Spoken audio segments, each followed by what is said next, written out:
Hello, lovely people. Welcome to my June TBR.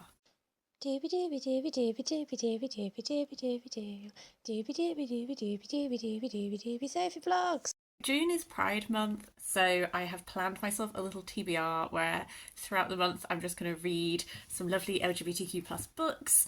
I am trying to read down my TBR pile, so I would start by talking about my top priority stack, that is my actual physical ones, and then I'm going to whiz through some options that I also happen to have on my Kindle that if the mood takes, I might dip into. Top Priority is a book that I have been wanting to read for a really long time, and then I just keep not getting to it, and I need to. And that's The Disenchantment by Celia Bell. You'll recognise this from my October TBR, because that's how long I keep saying I'm going to read it. This is set during the court of Versailles. I'm really intrigued to read a book that is set in this period because it's a period that I find really fascinating, but I've not actually read much historical fiction in that time.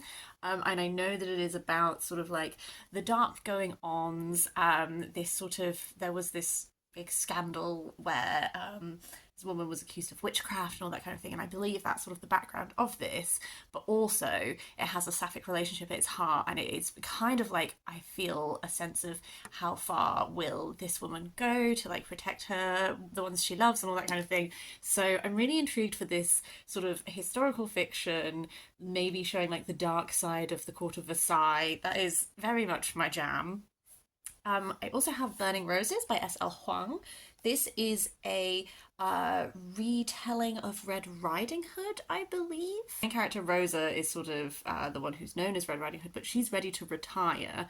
I believe that she is in love with a archer, but the world is not yet ready for them to retire. Something starts ravaging the countryside, and they sort of have to band together to help stop it. And I believe there's like a romance between the two of them. It's very, very short, so I'm really hoping that it will be a really like perfectly formed book. Third of my straight up fictions is Gwen and Art Are Not in Love by Lex Croucher, which is a world in which King Arthur existed, but it's not a Gwen and Art are not Guinevere and Arthur. They are named after these figures who are like influential on this medieval society, that kind of thing. And it's sort of I was going to say square, but it's not really. These two people are engaged, but she likes her and he likes him, and I believe there might be like a bit of like a fake, they have to be betrothed, but they will use it as a front to form relationships with the people they actually want to be with, that kind of thing. I've read a couple of. Have I read a couple? Have I just read one? I've read one other Lex Croucher book, Infamous, which was like her Regency sort of often touted as like Bridgerton meets Mean Girls kind of thing. I enjoyed it, it was a lot of fun. I think this is going to be more my jam because I really like medieval Arthuriana kind of things, but I also like things that engage with that tradition in like a really fun way. I have a short story collection.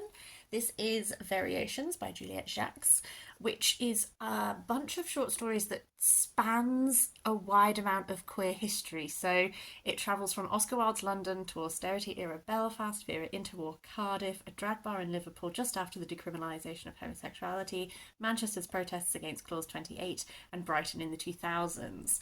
So I have read Juliet Jacques' non-fiction, her memoir Trans, which was all about her experience of coming out as a trans woman, but I think that this might be her debut fiction.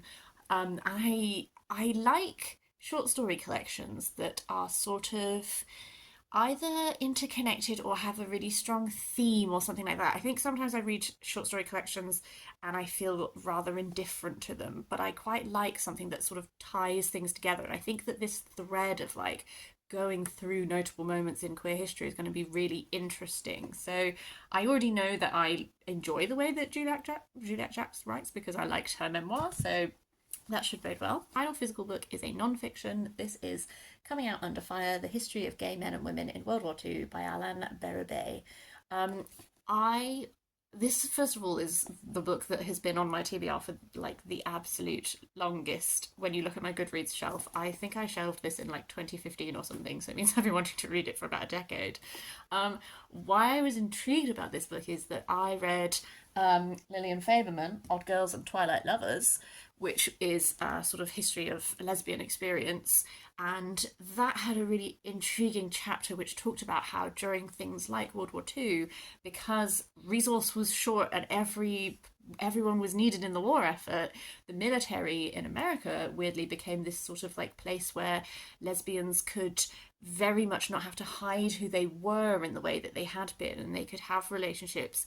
So I'm not usually that interested in like military history. I think that this is going to be a very interesting angle on this time of history that I feel like I have read quite a lot about in general, but not through this lens. Editing Sophie here. I did a really bad job of describing all the Kindle books that are on my radar to read in Pride Month, so I've just come back to do this bit again because it needed to be done better. These books deserved better. So, just starting from the top, Silver Under Nightfall by Rin Chupeco's book that was on my TBR for last month with the Asian Readathon, and I didn't manage to get to it, so I'm carrying it over because on Storygraph it says that it's LGBTQI. They have a little tag that says that. So I'm going to carry it across this month. I do know a little bit more about it than when I did my Asian Readathon TBR. I know that we were following Remy, who's a Reaper, which is a vampire hunter, and there's like a new type of vampire that's come into being, and so he has to join forces with this woman who is like a vampire heiress and her fiance who's like a vampire lord, and in doing so it's very much like challenging his ideas of what he's been brought up to believe as a Reaper versus what the reality is. And I think maybe this might be a throuple. They might end up being a throuple. I don't 100% know, but the blurb is giving that kind of a vibe. So that's definitely a top priority because I didn't manage to get to it last month, so I will be getting to it this month. After that is Bitterthorn by Kat Dunn, which the setup of this really strongly reminds me of that Naomi Novik book, The Uprooted, because the setup is like this, the main character lives in this little village that is like near a wild wood that has a curse on it, and there's like a witch, and like every generation the witch gets to like pick someone to be her companion, and then they like go off into the woods and no one has any idea what happened to them. And our main character's like really sad about her life, so she just volunteers and discovers the truth behind this curse. But I believe it's sapphic. Kat Dunn's previous series, Dangerous Remedy, has a lesbian couple in it, and although I haven't read the last book of that yet, but I've really enjoyed the first two books, so I trust her. I'm very interested to see what this is like in comparison to that. Also the Gilda stories by Jewele Gomez, which is another vampire book. This one, I believe Gilda is a black lesbian vampire. I think that she escapes from slavery in the 1800s. I'm unclear at what point she becomes a vampire, but I get the sense from listening to other people's reviews on BookTube that it's one of those books that has not so much of a driving plot, but is more of a vampire going through time and existing in different times, and you sort of get glimpses of that. But I have been wanting to read this one for ages, so I'm excited to finally get to it. I also want to read Two Night Owl from Dogfish, which is by two authors, and I wrote their names down because I keep forgetting. Holly Goldberg Sloan and Meg Wollitzer. This is a middle grade book, and Night Owl and Dogfish are like the nicknames of these two 12-year-old girls. Their fathers have fallen in love and I believe got married, can't really remember, but they go to this summer camp in an attempt to like help them feel like sisters and bond, and they do bond, but other things go wrong, and then the family kind of has to like deal with that and get through it. I think I've heard only like lovely things about this book, so I think it's going to be really adorable. One that I know less about is Black Sun by Rebecca Roanhorse, and I actually didn't know that this was had any queerness in it apart from when I saw it on Storygraph. It has the little LGBTQIA plus little tag on it, so I was like, okay, I'll include it on my Pride Month TBR.